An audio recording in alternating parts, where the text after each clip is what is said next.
Yo, what is good, my anime people? What is good, yo? I truly apologize for the button pushing in the background. My dumb self ended up watching something and did not charge my controller, so I gotta use my new controller. I have not broken in, so let's just get right into it. This week's episode, we finally get more information, just like how the characters want and learn what is actually going on with this kid, this toilet bowl boy, and just what really is the natural causes and effects of why he's in this position. I only watched it once. I probably should have watched it more than once, but I just wanted to get my raw reaction out and get it over with. But with everything I kind of see going forward with this show, um, anybody who kind of thinks they are, all powerful or one of these seven wonders, they clearly have maybe a secret motive now that we are going to learn about. In the case of they think one of them is the traitor, and by summarizing who we see kind of talking to this girl who's like in uniform, she's like one of the students. But the person who's with her too looked like a student as well, so I'm pretty confused on the relationship and which one is actually the wonder, if they even are one of them, or if they both have contact with the same wonder, and I guess that's why they're working together. I don't know. But as we see in part of this episode, when he says that one of them's a traitor, if you look around, there's definitely one of them that's in a schoolgirl uniform, so it was even more kind of pointing towards that being the case than anything. But to be fair, it could go, I think, either way. Um, but regardless, the one thing I did enjoy about learning about this kid's backstory is just why he is the way he is. Like, he's never had friends and was always supposedly getting like picked on and even injured and stuff by other kids during school. So it's kind of crazy to see this, boy who's been treated like dirt be the same person that now kind of steps up to the plate and wants to actually, um, better himself, better, the school and everything, like the wonders. So some people don't have to deal with the supernatural when they already deal with so much already. That is just the life of, dealing with people in general. He just recovered in the air. That's scary. Um, I don't know though. It feels like everything we see of his backstory definitely is still left to be told. Like, we didn't see what was actually being like happening to him behind closed doors in the case of what they were actually doing to him. We just kind of know it was happening in general.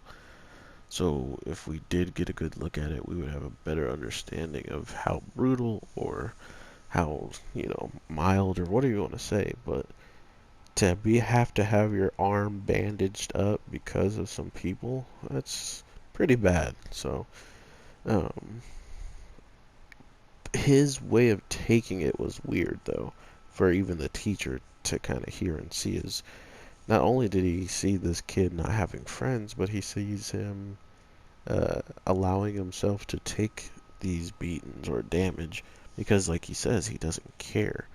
So now that he doesn't care, and now that he expresses himself of what he does care about, aka this rock that he has, that he believes is a moon rock, is the true breaking point of the teacher when it comes down to him having a great imagination. If it's not true, maybe it is true. Maybe that is a moon rock and he found it, but for anybody in that position, they can just be like, nah, you're crazy.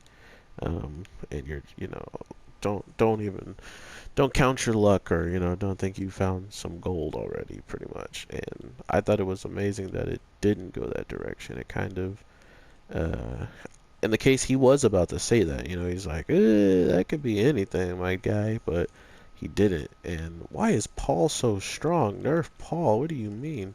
You worry about Leroy? Huh? What? Anyway, this guy punches once and you go and you lose half bar. Everything that kind of leads up to me loving uh, the the quick little backstory that we get is her reaction to just seeing him afterwards, right? It's one thing to know someone's, I guess, passed away and deceased, but still doing their best to keep you alive, I guess, you know? We've never been in the situation, but if you were, how would you feel? It's a weird question, but to see her just thinking only as him as a ghost and not having really that much of a past, it's like saying that about any boy in this school that passed away, but she knows that they have passed. She knows that she probably went to elementary school with some of the kids, but to be like, oh, yeah, now that you're a ghost and you're trying to flirt with me, you're not my type. Like, she's so worried about just little minuscule stuff about herself and how she feels about things.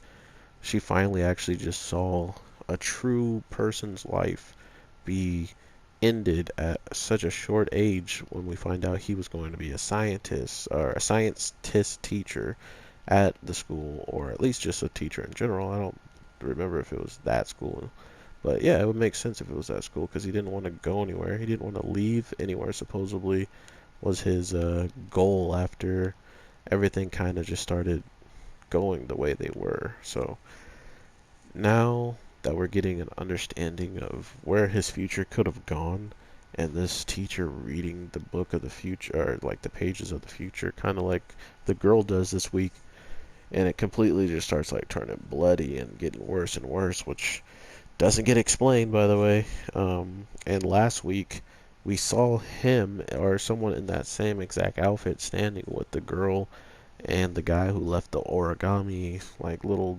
paper thing, mache, in her pocket and then took it back. We saw our main toilet bowl guy hanging with them, but his spirits were completely blackened. So I think there's another form out there, which is the true form that actually made this kid who's here now take his life, because supposedly there was a version of him already, and it looks like he is a different one just by the way um, he starts to express himself. Like, he had a relationship with a teacher that I don't think the other one had, right? As a actual student or something along those lines. I don't know.